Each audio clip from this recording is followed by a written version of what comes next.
Hay una pregunta importante que nos tenemos que hacer como sociedad, ¿sí? Y es: o nos tapamos los ojos y dejamos que esto siga siendo de una manera, digamos, silvestre, como se da la relación allá de la ocupación, la ilegalidad, el abandono, la expansión de la ganadería, o si definitivamente enfrentamos esto reconociendo la experiencia internacional y la urgencia de la lucha contra el cambio climático, ¿no? Ahí está la nuez del asunto.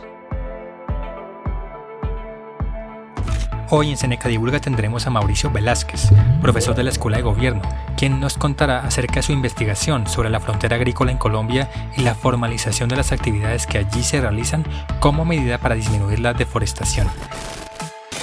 Hola Mauricio, muchísimas gracias por participar en Seneca Divulga. Quería que nos contaras de qué se trata este tema de la frontera agrícola en Colombia. ¿Cómo crece esa frontera agrícola y qué tiene que ver esto con la deforestación de la Amazonía, que es un problema grave en nuestro país? Gracias, Carlos. Qué bueno estar aquí con ustedes. Qué chévere esta iniciativa de la Universidad de Seneca. Yo te diría que todos los países tienen como un proceso de expansión de sus poblaciones, ¿no?, hacia las fronteras, y todos los países en algún momento enfrentan la pregunta de cómo incluir estas poblaciones. Lo normal es que esas poblaciones ocupen esos territorios con arreglos informales, respetados dentro de la misma comunidad, por ejemplo, validados por líderes sociales, líderes comunitarios, y después entonces venga la pregunta de cómo el Estado negocia en realidad, cómo negocia con las comunidades la llegada de la formalización, ¿no? De la formalización de la tierra, la formalización de los impuestos, la estructuración de, digamos, de entes territoriales, municipios que tengan mejor capacidad de regulación. En fin, no es solo un caso colombiano, realmente es un caso que afecta a todos los países. Lo que pasa es que en nuestro caso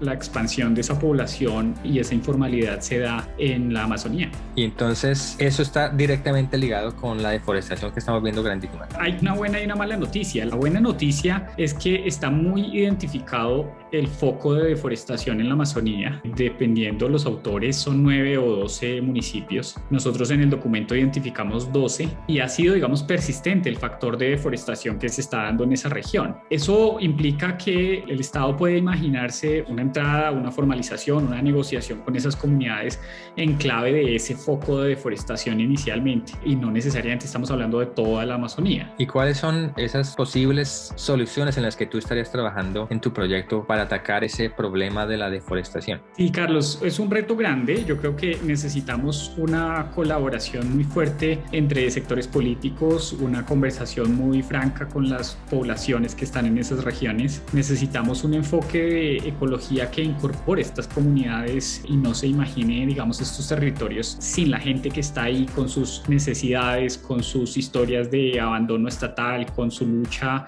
por mantener una economía en medio, por ejemplo, de situaciones de conflicto y demás. Lo otro que creo que se necesita, digamos, para avanzar en ese diálogo es un reconocimiento de que necesitamos formalizar esas ocupaciones que están en esos territorios y formalizarlas para precisamente incorporarlas a una matriz de lucha contra el cambio climático. Puesto en términos muy simples, implica que estas tierras, digamos, que no tienen dueño, que se definen como baldíos, no podemos simplemente imaginar que se pueden recuperar, ¿no?, y sacar a esas poblaciones de ahí, regenerar esos suelos y tenemos de nuevo la selva, ¿no? Lo que tú te imaginas en realidad es un proceso en el que se pueden incorporar esas comunidades, podemos separar, digamos, grandes ocupantes que están especulando y lavando dinero y haciendo cosas, digamos, ilícitas, de esos ocupantes de larga trayectoria, campesinos pequeños, campesinos medianos, que pueden ser incorporados en un modelo de formalización que implique, por ejemplo, que después de 20 años de que esas familias brinden servicios ecosistémicos al país,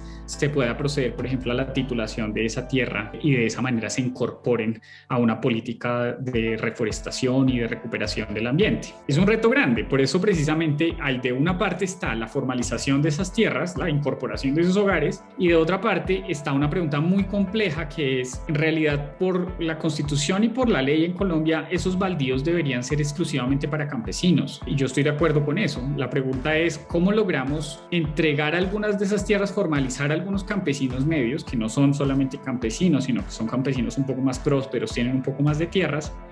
¿Cómo lograr un balance para que la comunidad internacional, y esta es como la segunda gran idea, ¿no?, que la comunidad internacional nos ayude a financiar esas transferencias de tierras. Es decir, la nación pone tierras que son de campesinos para propietarios medianos. Y entonces un fondo de lucha contra la deforestación le compensa a la nación esa transferencia de tierra, se la compensa con una transferencia de recursos a la Agencia Nacional de Tierras para que la Agencia Nacional le pueda asignar tierras a campesinos en otras regiones. Entonces es un mecanismo de balance, ¿sí?, entre la realidad de la Amazonía, en la que no puede simplemente sacar a la gente, y la intervención de la comunidad internacional que nos permita compensar lo que ponemos de tierra en la Amazonía con recursos para que los campesinos tengan acceso. Es un reto gigante, pero tenemos que enfrentarlo, no hay otro camino. Hay una pregunta importante que nos tenemos que hacer como sociedad, ¿sí?, y es: o nos tapamos los ojos y dejamos que esto siga siendo de una manera, digamos, silvestre, como se da la relación allá de la ocupación, la ilegalidad, el abandono, la expansión de la ganadería, o si definitivamente enfrentamos esto reconociendo la experiencia internacional y la urgencia de la lucha contra el cambio climático,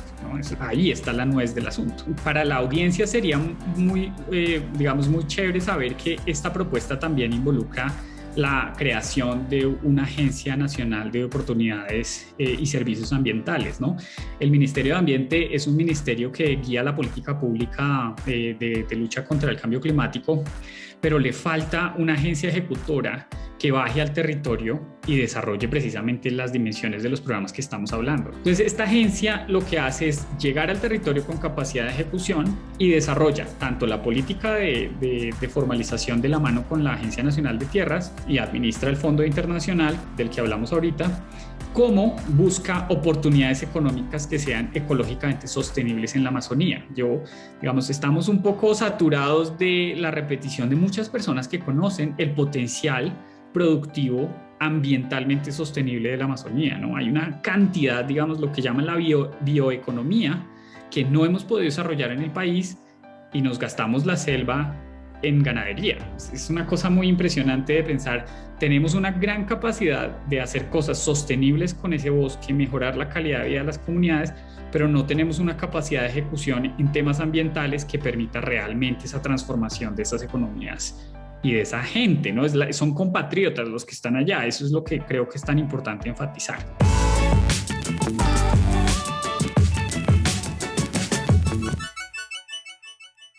¿Tú de dónde eres? Yo soy de Bogotá. Un profesor que haya marcado tu vida. Aprecio mucho el trabajo de Francisco Gutiérrez. La materia de pregrado que más te ha servido en tu carrera profesional. Creo que lo que más recuerdo fueron mis cursos de Derecho Laboral. El Derecho Laboral es un lugar muy interesante en donde se encuentra el derecho y la política. Y creo que ahí empezó un camino diferente. ¿Algún malentendido recurrente que tenga la gente sobre tu carrera o sobre lo que tú haces que salga a la luz frecuentemente? Mira, trabajar el tema de tierras en Colombia es estar expuesto a un malentendido permanente, ¿no?